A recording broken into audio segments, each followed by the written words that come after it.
So hey, on 28 July 2026 there was my exam of CBSE maths improvement. Okay, and it is finally over. I'm literally feeling very much relaxed, even though I should not be. And in this video, I will not waste your time. I will tell the review of the exam, how was the level of the exam, how much marks expected from the exam, and how it went actually. So starting from the level of the exam, and it was not too high and not too low from the actual board exam. I got set 3, मतलब मेरे पास set 3 आया था. और मैं पिछले अगर board की बात करूँ तो उसमें मेरा सेट 1 या 2 था. तो अगर उससे कंपेयर करें एक एग्ज़ाम को, थोड़ा तो ऑफकोर्स टफ़ होगा. तो ये थोड़ा मतलब इतना भी टफ़ नहीं था कि होगा नहीं, इतना भी टफ़ नहीं, इतना ईजी भी नहीं था कि यूँ ही हो जाएगा. मतलब ठीक ठाक लेवल कह सकते हैं हम. जितना हम एक्सपेक्ट करते उतना एक्सपेक्टेशन आई थी. क्वेश्चन की लेवल की बात करें तो कुछ MCQ ऐसे थे कि तुम्हें 1 मार्क्स के क्वेश्चन में 3 मार्क्स के क्वेश्चन नज़र आ जाएंगे, तारे दिख जाएंगी. तुम एक पेज का सॉल्व करके तुम्हारा वो आंसर आ रहा है. मैंने ऐसे भी क्वेश्चन उसमें सॉल्व करे हैं जिसको मतलब लंबा बहुत सॉल्व करना पड़ रहा है. इंटीग्रेशन के डायरेक्ट सवाल दे रखे थे उसमें, ठीक है. तो MCQ इस लेवल के आए थे. अगर 2 मार्क्स के क्वेश्चन की बात करें ठीक ठाक आए थे. 3 मार्क्स में मतलब 5-5 मार्क्स. जो प्रोबेबिलिटी की और जो वेक्टर की वो आई थी ना, क्या कहते हैं, केस स्टडी आई थी, वो थोड़ी मुझे मतलब ट्रिकी और थोड़ी मतलब लंबी बहुत थी, लेंथी था खूब. मतलब मैथ्स का तो लेंथी होता है, क्या एक्सपेक्ट कर सकते हैं हम इस एग्ज़ाम से. तो बहुत लेंथी था और बहुत दिनों से मेरी आदत छूट रखी थी कि लिखूँ करके मतलब लिखने की. लेकिन मैंने प्रैक्टिस भी करती मॉक टेस्ट वगैरह.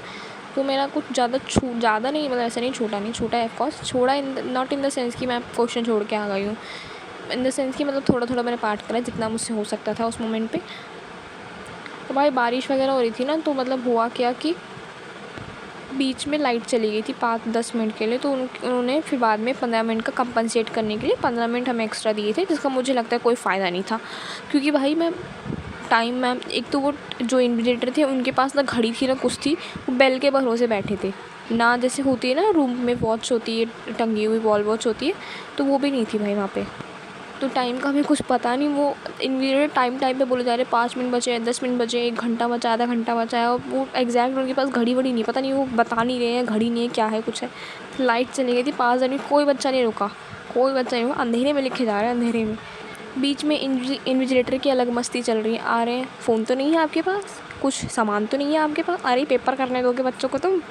वो अपना अलग डर का माहौल बनाया जा रहा है कि बाहर से लोग आए हैं चेक करने के लिए, किसी के पास फ़ोन है तो दे दो. बच्चे लिख रहे हैं पेपर, उनकी बात सुनेंगे, क्या करें. मैं अगर एक्सपेक्टेड मार्क्स की बात करूँ तो मतलब एक्सपेक्टेड अगर मैं बोलूँ 45 to 55 तक का बीच का स्कोर ले सकती हूँ मैं.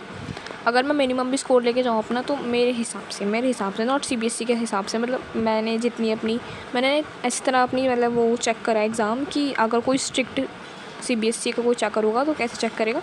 तो उस हिसाब से मेरे मतलब मिनिमम अगर देखा जाए ना तो मेरे 75% तो बन जा रही है आराम से. बस भगवान की कृपा रहे तो बन जाए आराम से.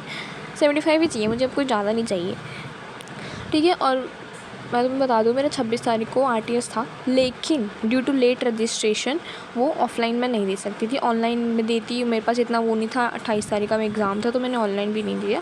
देखूँगी मैं दूँ या फिर मैं अब 16 अगस्त को ही शायद डायरेक्ट दूँगी. 16 अगस्त को ही दूँगी डायरेक्ट, ठीक है. वो किसी और और जो उसका सिलेबस है ना, मेरे ख्याल से जो नेक्स्ट 16 अगस्त के बाद जो एग्ज़ाम होगा तो उसमें रिपीट होगा उसका सिलेबस. तो मैं उसी में करके, जैसे होता है ना कभी कभी रिपीट हो जाते हैं चैप्टर्स वगैरह, तो उसमें दे दूँगी मैं. So the end note is कि there is an app called YPT, ठीक है.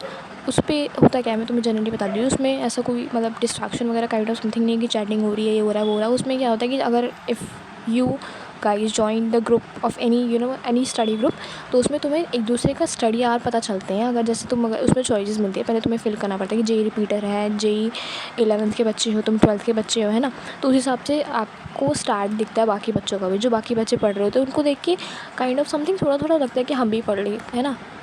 तो I have made a group in that. I am attaching the scanner, क्योंकि लिंक भेजते ही वो लिंक क्लिक नहीं होती, तो स्कैनर से ज़्यादा इजी होगा स्कैन करना. If you want to join the group then you can join YPT app पे, ठीक है. So with this I am signing off. I hope you all are doing very great buddies. So bye bye.